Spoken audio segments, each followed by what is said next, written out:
আজকে আমি কষাই হয়েছি।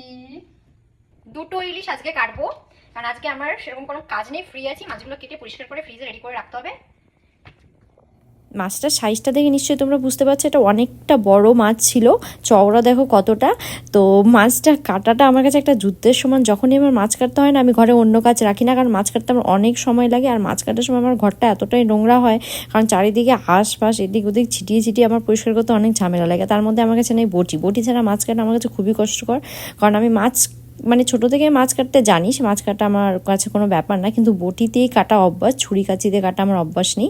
আর আমার কাছে ছুরিগুলো ছিল না, ধার ছিল না। আমি প্রায় 4-5টা ছুরি কাঁচি এইগুলো নিয়ে আমি মাছ কাটতে এসেছিলাম, বারবার ধুচ্ছিলাম, এই করছিলাম, কত কিছু যে করছিলাম, ছুরি চেঞ্জ করছিলাম।